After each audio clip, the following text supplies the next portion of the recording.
All right. All right. So understand. So depression's tough. So we talked about anxiety last time, and you get a lot of the functional impairment from depression as you get from anxiety, and often kids have a combo, right? They are, there's not a clear line between the two. And we're going to talk a little bit about that. The tricky thing with depression is that it's a part of everybody's life. Sadness is a part of everyone's life. So then you're trying to figure out, well, are they just sad? Are they just grieving something? Are they just in a bad mood? Or do they have some sort of diagnosable major depressive disorder? And the challenge is that it used to be fairly uncommon, 4 to 8% in teenagers, but it's probably tripled that since the pandemic, and we're stuck. We're stuck in this weird mode now where so many kids are presenting with cranky, moody, irritability, and what I call quiet quitting, what they were talking about, where they're work avoidant, they don't engage, they're just hard to get going, right? It's really hard to get going. Very frustrating. And so there are a lot of these kids. And if you're in a specialty program, a BOCES like center-based program or in a small classroom, your numbers are going to be higher, right? So it's pretty common. There's a certain amount of contagion. So, somebody's sitting over there with their head down, not doing anything. The rest of the group is a little tempted to slow down. So the contagion of that is also frustrating. So what are the risk factors? Well, depression, mood disorders run thick in families. So a family history of depressive disorders, probably the most important question. And, there are other things, obviously, these stressors and losses, they have a lot to do with it. Um, and certain kids are at high risk. We know some of these things, and some of these things we don't really know, kind of ACEs and adverse childhood experiences, stuff like that. We don't always know all the details. We just know there's trouble, right? Trouble in River City. And then if you have another disorder, you're more likely to have depression. So if you have a learning disability, an anxiety disorder, substance use, all those listed there, to have a secondary or a comorbid depression is very common. It's more common. So those are the high risk, you know, factors. So if you know this about a family, if you know this about a kid, then you know who to worry about a lot better. So, the family history of depression is a little tricky. Sometimes families don't want to disclose that. Now, the flip side is what protects people, right?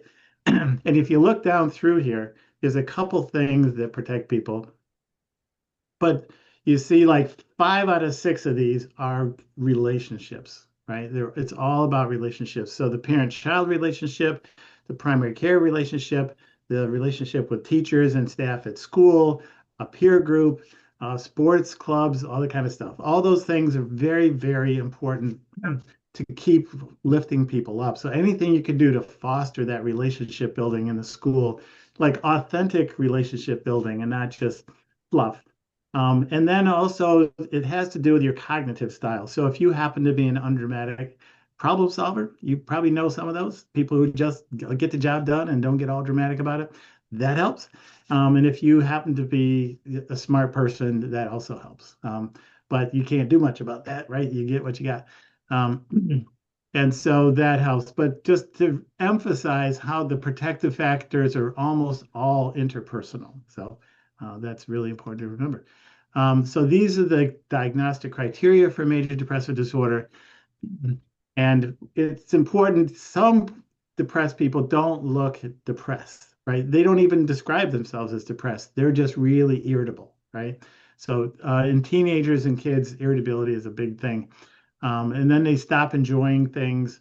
And then they have those yellow signs that almost looks like they have the flu, right? There's a physical side to depression where you can't sleep, you can't move around fast, your appetite changes, and your energy level is low. So all those things, you really kind of look sick from baseline to having a major depressive episode. People look really sick. And then it affects the way you think, right? It affects, so you tend to think about being, too feeling worthless, feeling guilty, feeling, carried away with that. In this, you can't decide, you can't figure things out, you can't concentrate. And then you can have intrusive, like morbid thoughts about death and dying and all those things. So you don't, have to have all these. You have to have one of the first two, and then you have to have five of the other ones all together. So, so you can have two depressed kids who look different because they have a different cluster of these things. But they have to have one of these two at the top. But it's, irritability in teenagers is not, it's like, it's kind of universal. So it's a little hard to pin that one down. So this is the PHQ-9 modified for teens. And basically what's nice is this is basically all the DSM criteria right here. Boom, those 9 criteria. So if you want to screen someone for the possibility of having depression, pediatricians tend to screen all well child check visits starting at age 12 with this screening tool. Okay. So so a lot of times the pediatricians are going to find out about this. And there's a parent report and a self-report. So the teenagers do their own, starting at age 9 or so when they can do this. But um, it's very common in pediatrics. So if you use this and shared with the pediatrician, their PHQ-9 was 16, the pediatrician most of the time is going to know what that means. It's always nice to speak the same language, right? So what can you do? Well, for mild depression or to prevent depression, and we always get more bang for our buck if we do prevention than if we do treatment. It turns out if you do these things, you cut the incidence of depression in half, right? And that is huge. And I think that's what we've lost when we went through the pandemic is these pieces got disrupted and we have not been able to put them back in place. So diet, eating, sleeping, exercising, socializing, those are the 4 things, right?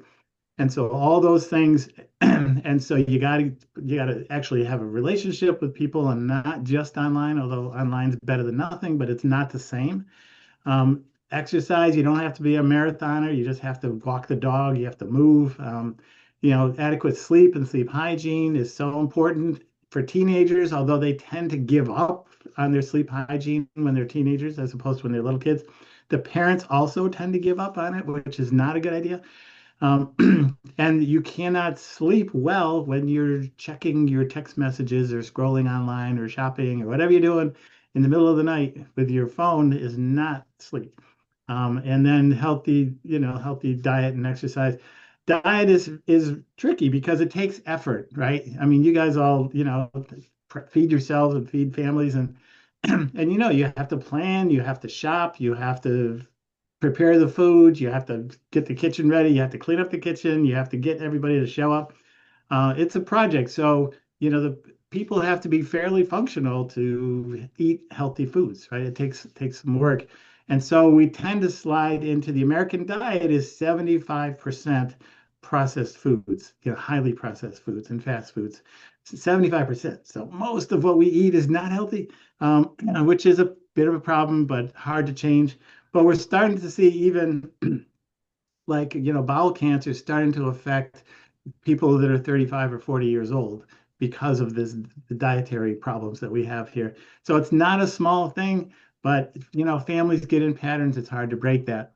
And, it's very hard to, get kids to eat healthy food if they have fast food options. They love that stuff, right? And even in your cafeterias, I know my kids went through, they always had healthy options, but they always ate the pizza, right? They always ate the pizza.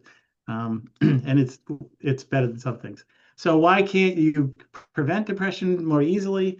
Because all the things I talked about are things you don't feel like doing when you're depressed, right? So when you start to get depressed, you let your sleep gets messed up. You lay awake, you toss and turn, you get lazy, you don't feel like getting out of bed, you don't want to go for a walk.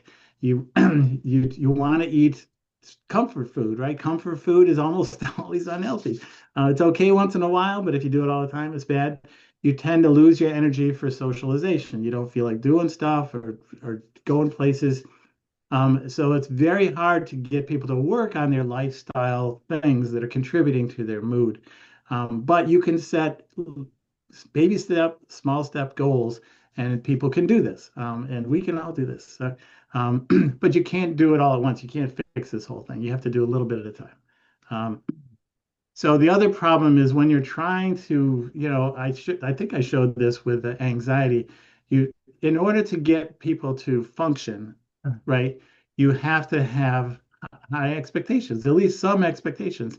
But when you have expectations, you tend to get more distress and acting out, but it helps them function and not be as impaired. Now, if you accommodate them, say, okay, you don't have to do anything. We're going to put a bubble around you so you don't have to interact with the world. There are no stressors. Distress is low, acting out is low, but their impairment is terrible, right? So we have to, in order to get people to function, we have to we have to raise expectations, and there's just no way around that. Same thing with parenting, right? If you don't want any conflict with your teenager, you don't parent them, right? But if you want to actively parent them, it's trouble. And the hard part with depression is this, right? If they're really depressed, you worry that they're gonna do something scary, that they're gonna cut themselves, they're gonna kill themselves, they're gonna run away, they're gonna take drugs, they're going to, you know, kick a hole in their wall. They're going to curse you out. They're going to curse grandma out. Uh, you worry about that. So sometimes, it's eggshells, right? It's eggshells around a depressed teenager because you don't want to trigger an outburst, which means you're not actively parenting. And sometimes in school, it means they're not actively learning because everybody's kind of like, well, leave them alone today. And it's like, we can't leave them alone. They can't just skip a day at school. That's not going to work well. So this is the challenge when you try to push, it's a little scary, right? It's a little scary. And, anxious people tend to have maybe an outburst or they avoid you, but depressed people, you just worry where that's going to take them, right? And I know that throws people off. Um, so is there any sort of therapy that helps? Yes. First of all, any kind of therapy decreases the risk of suicidal behavior. So if they're meeting with you as a school counselor, if they're meeting in the community with a therapist, even if they have a church support person, anybody you meet with, no matter what kind of therapy, if you have an ongoing relationship, remember the relationship is everything, that decreases the risk of suicidal behavior. And so that's a good thing. But it doesn't necessarily improve their depression. So for depression, there are some kinds of therapy that are more effective. And the one that in most communities is cognitive behavioral therapy. And this is a combination of helping them to do those lifestyle things I talked about with called behavioral activation, get going and do all this kind of stuff. But it also helps them to learn about their automatic negative thoughts, their ants. People who are depressed have a dark cloud in the way they view things. And so you have to help them get out of that habit. So, like, just to give an example, if you have any sort of novelty, so if you ask a depressed person, hey, we're going to go to a hockey game, and they've never been to a hockey game, you'll like it. It'll be a fun hockey game. They're like, no, no, I don't feel like that. It's going to be stupid. In their mind, they're saying it could be stupid, it could be boring. I could get there and I won't be able to leave. I'll be trapped. Maybe it'll be, there'll be idiots around me. I won't like it. So they got this is their reflex, all these negative thoughts. And, but some kids can figure out that they have a habit of doing that and they can try to move away and move over into a neutral column of thinking this like, all right, it might be okay, it might not be okay. It might be parts of it might be fun, parts of it might be stupid.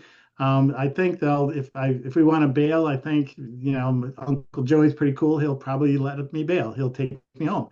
So it could be okay. It could be in the middle, and over time you hope they can go all the way over to an optimistic way to say, hey, this could be fun. It's something new. It's something different. I should get out of the house.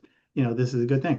So if you think about thought patterns in these columns, depressed people hang out in that negative column a lot.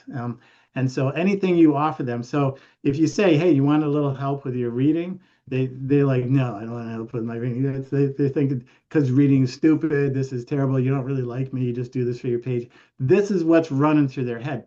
And it's exhausting, right? Because it's easy to fall into. And once you're into that zone of negativity, people can just roll around in it, and it becomes familiar. It becomes an old friend. Like if I just think negative stuff, I don't have expectations of myself. Nobody has expectations of me. I just sit here like a lump. And it's hard to break people out of that because those automatic negative thoughts are so consuming. They kind of hold you there. And it's hard to break people out of that. Um, but that's what CBT is, the goal of it is. And some kids really do well with it. So what about medicine? Well, you can't do medicine, but if you're worried about someone who's depressed and you can get word back to their primary care doctor, or if they have a mental health person, there's some pretty big studies that show that, probably fluoxetine and escitalopram, so Prozac and Lexapro, um, both do a pretty good job. But it's not magical. If you don't have any therapy and you just take Prozac and you get up to a good dose, it's only about 60% of people have a remission, right? It's not 99%. It's not like if you just take your meds, you'll be fine. That's not true. But you probably will. About 2/3 of people get better. And then if you add cognitive behavioral therapy, you get even more. You get more like 3/4. So it's important to do. It doesn't mean everybody who does those things is going to get better, but it does improve your chances. So, and pediatricians are pretty good now of doing an assessment and managing, treatment unless it gets too complicated. And in New York State, they also have a program where they can call and talk to a child psychiatrist, and sort that out. I'm one of the child psychiatrists. I'm the Friday guy. So pediatricians, a lot of the pediatricians in New York State know me or know of our program. So if they get uncomfortable, nobody used to do this, and now most of them do this. So it's been a big sea change in getting pediatricians on board with this. And so it's great because there's never going to be enough child psychiatrists. All right, so this is kind of how this goes, but again, they can call. And there's pretty good evidence for all the different SSRIs working. And then if they don't work, there's another kind of medicine that you can go to, that, but usually use the first ones first. And then if you exhaust those, you go on to the second one. So it makes a pretty big difference. Oh, they didn't go. All right.